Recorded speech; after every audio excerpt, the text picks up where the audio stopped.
নমস্কার, বাংলা স্ফিয়ারে আপনাদের রবিবাসরীয় এপিসোডে স্বাগত জানাচ্ছি। দেখুন, আজকে এতক্ষণে হয়তো আপনারা সকলেই জেনে গেছেন, ফারাক্কা কেন্দ্র থেকে মনোনীত কংগ্রেস প্রার্থী, যার নাম এই এসআইআর প্রক্রিয়ায় অ্যাডজুডিকেশনে বাদ পড়ে গিয়েছিল, তাকে তার ন্যায্য ভোটার হিসাবে অধিকার ফিরিয়ে দিয়েছে আজকে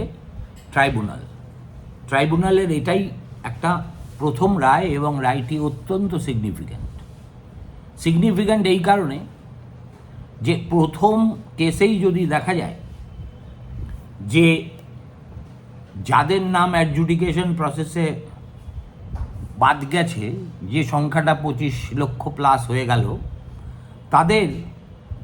তার মানে অনেকেই ইচ্ছে ট্রাইব্যুনালে নিষ্পত্তি না হওয়া পর্যন্ত তাদের মধ্যে অনেক বৈধ ভোটার থাকতে পারে। সুতরাং তাদের বৈধতা যাচাইয়ের যে সুযোগ সুপ্রিম কোর্ট দিয়েছেন ট্রাইব্যুনালের মাধ্যমে, সেই কাজটাকে অসমাপ্ত রেখে এটা তো করা হলে সেটা তো মানুষের প্রতি একটা চরম অবিচার হবে। এবং এই কারণেই এই ঘটনার প্রেক্ষাপটেই আগামীকাল সুপ্রিম কোর্টে এই মামলার এসআইআর মামলার শুনানি হওয়ার কথা বিকেল 4টে।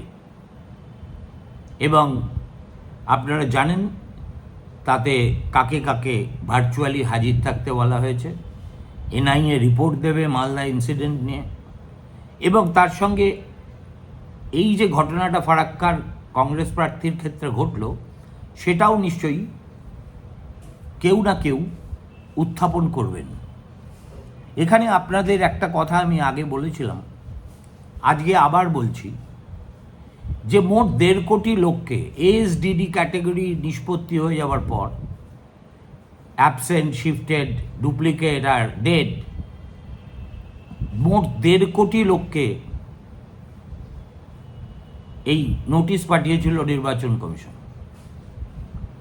তাদের মধ্যে মাত্র 5 লক্ষ লোকের নাম বাদ গেছে।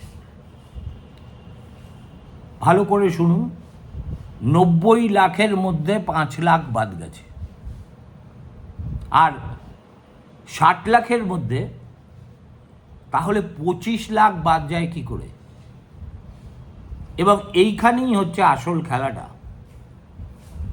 এবং এই খেলাটা আমি সেদিনকেও বলেছি, আজকে আবার বলছি, এই খেলাটা খেলেছেন মমতার সেবক, এ রাজ্যের নিম্ন স্তরের আমলাকুলের একটা অংশ।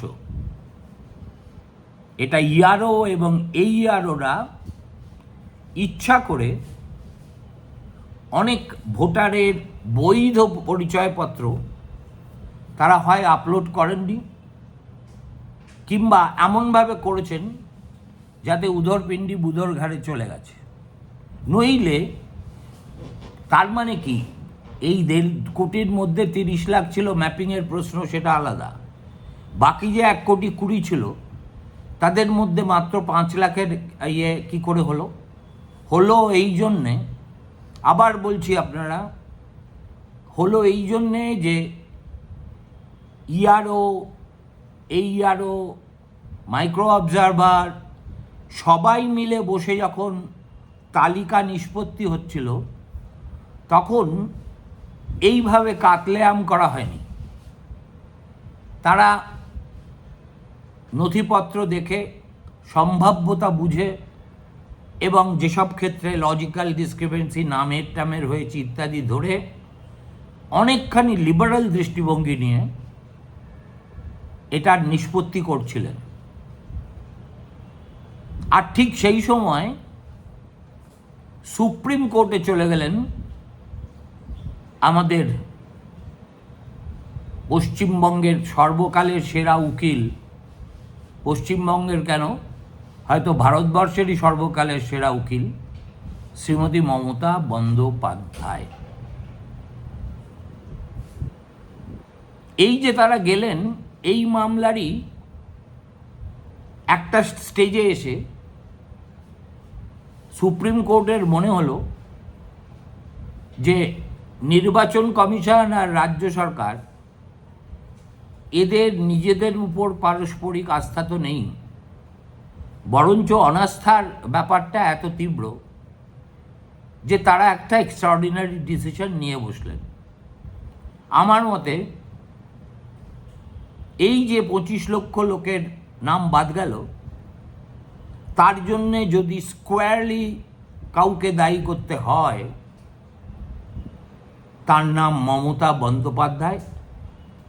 এবং তার এই যে একটা এসআইআর প্রসেসকে বানচাল করার একটা অদম্য ইচ্ছাশক্তি, তারই একটা আলটিমেট বহিঃপ্রকাশ।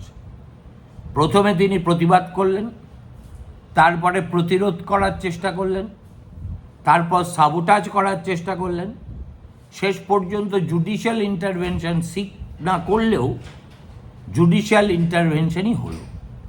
এখন প্রশ্ন হলো, তাহলে কমিশনের স্তরে যখন ব্যাপারটা নিষ্পত্তি হচ্ছিল তখন 5 লাখ হলো, আর অ্যাডজুডিকেশনের স্তরে যেখানে বিচারকরাই নথি পত্র দেখছেন, সেখানে এত লোক তাহলে বাদ গেল কী করে? তার 5 গুণ। প্রশ্নটা হলো, যেটা বললাম, বিচারকরা তাদের একটা সীমাবদ্ধতা আছে। সেই সীমাবদ্ধতা হলো, যেসব রেকর্ড আপলোডেড হয়েছে তাদের ভিত্তিতে তাদের যা মনে হয়েছে তারা সেটা লিখে দিয়েছে।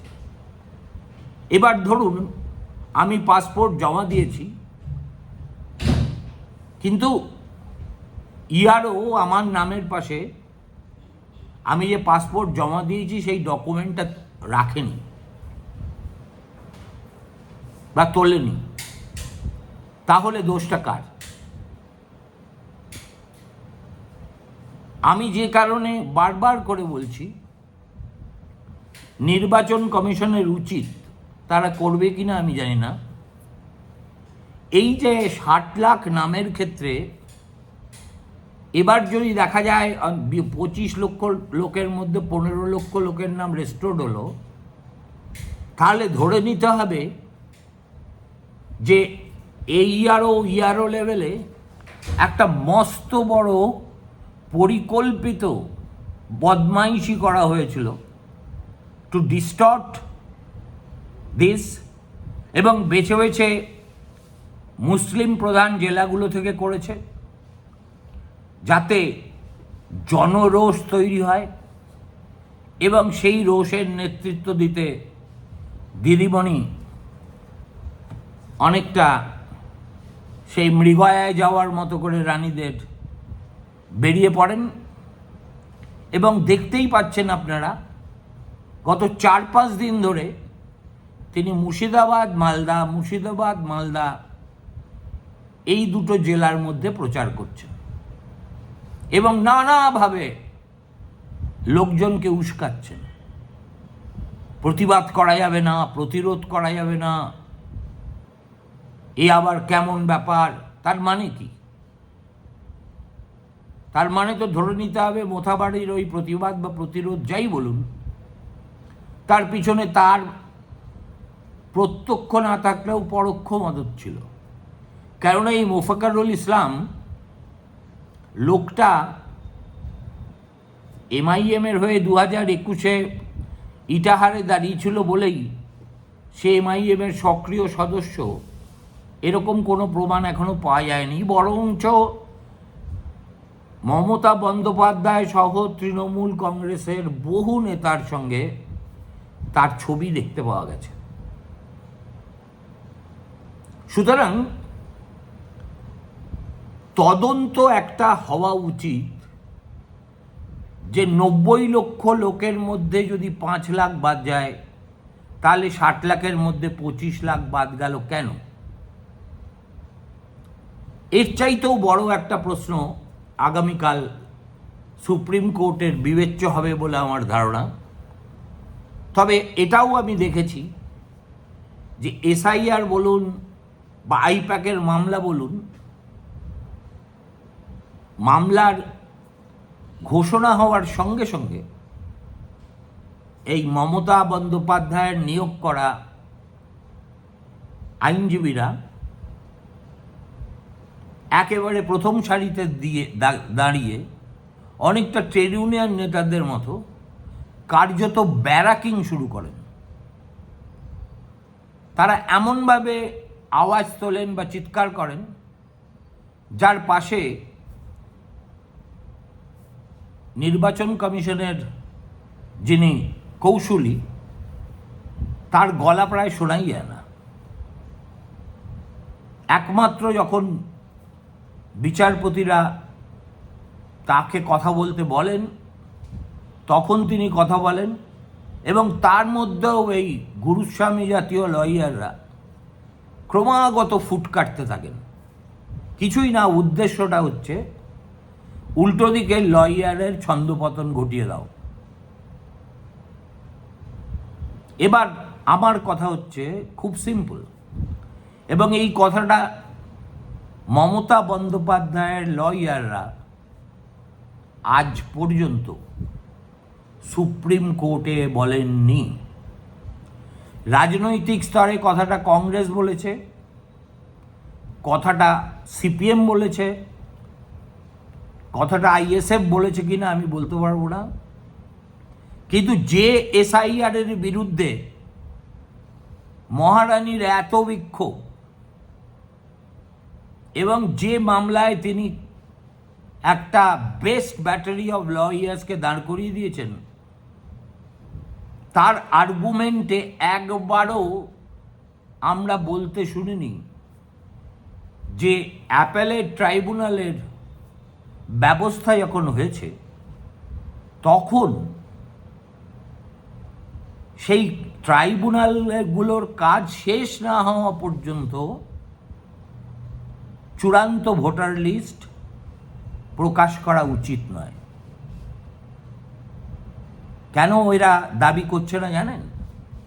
এরা ডুডুও খাবে, তামাকও খাবে। কোর্টের বাইরে বিরাট বিপ্লবী সেজে মমতা বন্দ্যোপাধ্যায় এবং তার ভ্রাতুষ্পুত্র এসআইআর কত খারাপ জিনিস, কিভাবে বাংলার মানুষকে ডিসএনফ্র্যাঞ্চাইজ করা হচ্ছে, এর বিরুদ্ধে যেখানে প্রতিবাদ হচ্ছে সেখানে প্রথম দিন বলছে দুটো কমিউনাল পার্টির ব্যাপার, আর দ্বিতীয় দিন বলছে একেবারে নিরীহ লোকেদের সব তুলে নেওয়া হয়েছে।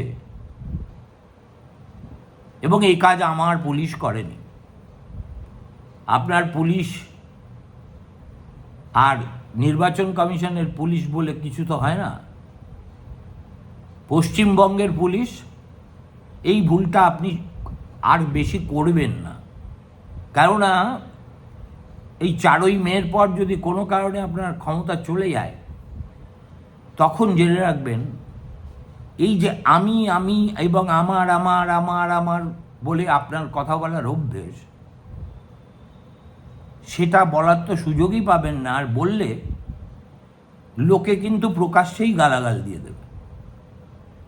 আইপিএস অফিসাররা তারা আপনার পুলিশ হয় কি করে?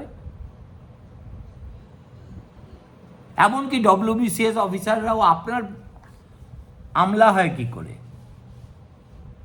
এই কথাটা আমি আগেও বলেছি। তার মানে ডুডুটা হলো বাইরে এসআইআর বিরোধী প্রচারকে তুঙ্গে নিয়ে যাও, আর আদালতের ভিতরে শুনানিতে কখনো এইটা দাবি করব না। কেননা তার ফলে যদি ভোটের দিনক্ষণ বিলম্বিত হয়ে যায়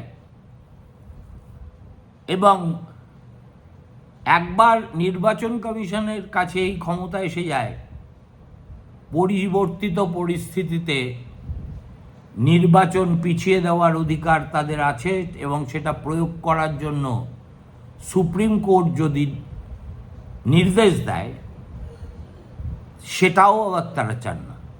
কেন চান না? তার মানে রাজ্যে অনিবার্য রাষ্ট্রপতি শাসন। আমার বক্তব্য খুব সিম্পল, রাষ্ট্রপতি শাসন হবে কি হবে না তা নিয়ে আমার কোনো ভ্রুক্ষেপ নেই।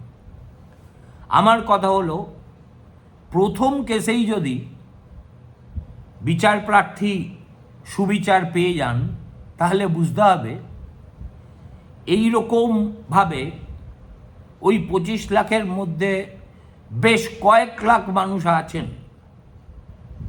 যাদেরকে হয়রানির শিকার হতে হয়েছে এই ইআরও এবং ইআরওদের হয় গাফিলতি নয় পরিকল্পিত সাবোটাজের কারণে। অতএব নির্বাচন কমিশনের উচিত, যেভাবে তারা ধরে ধরে পার্ট ধরে ধরে এই অ্যাডিশনাল লিস্ট বার করছেন, তেমনি পার্ট আপনাদের ডাটাবেসে সব আছে। যেখানে যেখানে দেখবেন এত লোকের ভোটাধিকার কেড়ে নেওয়া হয়েছে, সেখানে ইআরওটা কে ছিল এবং ইআরও কী ছিল। আপনারা কিছু করুন না করুন, অন্তত প্রেস কনফারেন্স করে তো বলতে পারেন। কেননা যারা এই কাজ করেছে, আমার প্রতিবেশীর ভোটাধিকার কেড়ে নিয়েছে একটা বিশেষ উদ্দেশ্য নিয়ে, তাকে তো অন্তত সামাজিকভাবে we can try and shame them. এখন সুপ্রিম কোর্ট কি করবে? ইতিমধ্যেই দিল্লিতে দেখছি জয়মাল্য বাগচি এই যে এসআইআর বাংলার প্রসেস নিয়ে যেভাবে অনবরত মন্তব্য করে চলেছেন, তা নিয়ে দিল্লি শহরে রীতিমতো আলাপ আলোচনা শুরু হয়ে গেছে। বার অ্যান্ড বেঞ্চ তাকে নিয়ে আজকে একটা লম্বা প্রোফাইল সেন্ট্রিক প্রবন্ধও করে বসে আছে। এবং তাতে কি লেখা আছে না আছে সেগুলোর মধ্যে আমি না গিয়ে বলতে পারি, সুপ্রিম কোর্ট এর পরে আজকের ফারাক্কার কংগ্রেস প্রার্থীর ভবিষ্যৎ প্রথম দিনেই প্রথম কেসেই অল্টার্ড হয়ে যাওয়ার পরে তারা যদি এই সোকল্ড অ্যাপেলেট ট্রাইব্যুনালের কাজ শেষ না হওয়া পর্যন্ত বঞ্চিত ভোটারদের সুযোগ না দিয়ে নির্বাচন করেন, তাহলে তার চাইতে বড়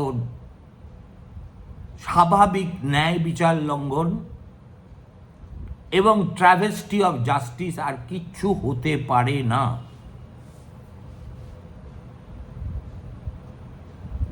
কালকে দেখবেন যখন এটা হবে, কেন বলছি তারা বলেননি, এই শেষ শুনানিতে, এই মালদার ঘটনার আগের শুনানিতে শ্যাম দিওয়ান তাদের তরফ থেকে একটা দাবি সনদ পেশ করেছেন।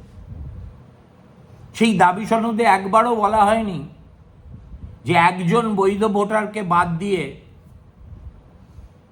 এই ভোট করা যাবে না। নো,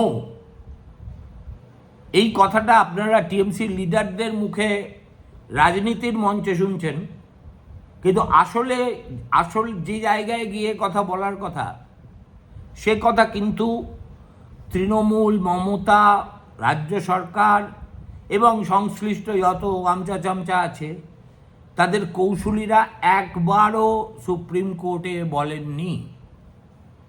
আর আশ্চর্য হয়ে আমি দেখছি শুভঙ্কর সরকারও এই মামলার একজন পিটিশনার, আর অরিজিনাল পিটিশনার যিনি মুর্শিদাবাদের মুসলিম ভদ্রমহিলা সিপিএমের, তার হয়ে শেষ দিনে আমি বিকাশ ভট্টাচার্যকে দেখেছি এবং বিকাশবাবু এই প্রসঙ্গটা তুলেছিলেন, যার জবাবে জয়মাল্য বাগচি বলেছিলেন যে একজন যোগ্য ভোটারের অধিকারও যাতে লঙ্ঘিত না হয় আমরা সেটা নিশ্চিত করব। এবং সে কথা শুনে বিকাশবাবু যার পর নাই খুশি হয়েছিলেন, সেটাও তার হাসিতে এবং মাথা নাড়া দেখে আমরা বুঝতে পেরেছি। এবার তাহলে কালকে ওই মালদা সংক্রান্ত কি আদেশ দেবেন না দেবেন এনআইএ রিপোর্ট পড়ার পরে সেটা একরকম। একই সঙ্গে নির্বাচন কমিশনও একটা স্টেটাস রিপোর্ট দেবে যে নটউইথস্ট্যান্ডিং দ্য মালদা ইনসিডেন্ট আমরা এই কাজটা অ্যাডজুডিকেশনের প্রসেসটা শেষ করে ফেলেছি এবং অ্যাপেলেট ট্রাইব্যুনাল সবকটা না হলেও একটা দুটো করে করে কাজ করা শুরু করেছে।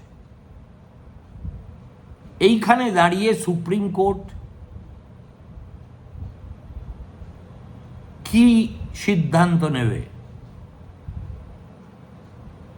বৈধ ভোটারের ভোটাধিকার অস্বীকার করে সেই পর্বটা সাঙ্গ না করে ভোট করা, নাকি অ্যাপেলেট ট্রাইব্যুনালের কাজকর্ম শেষ না হওয়া পর্যন্ত চূড়ান্ত ভোটার তালিকা প্রকাশকে রদ করে দেওয়া? Extraordinary power under Article 142 gives Supreme Court the liberty. কেন? এই এক্সট্রাঅর্ডিনারি পাওয়ার আপনাদের বলেছি সুপ্রিম কোর্ট তখনই ব্যবহার করে যখন তারা মনে করে যে complete justice for both the parties. এর চাইতে fit case of complete justice for both the parties কিছু হতে পারে না। সুতরাং নাগরিকের বৈধ ভোট দানের অধিকার যদি নির্বাচন কমিশনের অ্যাডমিনিস্ট্রেটিভ কনভিনিয়েন্সের উপরে গুরুত্ব পায় এবং তাতে সুপ্রিম কোর্ট শরিক হয়, তাহলে ধরে নিতে হবে ওই রাম জন্মভূমি সংক্রান্ত সুপ্রিম কোর্টের একটা ঐতিহাসিকভাবে ধিকৃত রায়ের মতোই এটাও একই বন্ধনীতে চলে যাবে। ফলে মমতা বন্দ্যোপাধ্যায় এখন এই দুই মুসলিম অধ্যুষিত জেলায় যত তরপান, তার উস্কানিতে নাড়ুগোপাল হঠাৎ কসাই গোপাল হয়ে যেতে পারে, তার চামচারা রোজ অধীরকে ডিস্টার্ব করতে পারে, মোফাক্করুলের আসল পরিচয় বেরিয়ে যেতে পারে। কিন্তু দিদিমণি জানেন না যে এবার তিনি হয়তো চেষ্টা করে দাঙ্গা ফাঙ্গা কি করতে পারবেন জানি না, কিন্তু যত চেষ্টাই করুন মুর্শিদাবাদ এবং মালদাতে তৃণমূল কংগ্রেসের পায়ের তলা থেকে জমি সরতে সরতে সরতে এমন একটা জায়গায় চলে গেছে যেখানে গতবারের সাফল্য রিপিট করা তো দূরস্থান, তার 1/4 রাখতে পারলেই মমতার কালীঘাটে পুজো দেওয়া উচিত। নমস্কার, ভালো থাকবেন, শুভরাত্রি।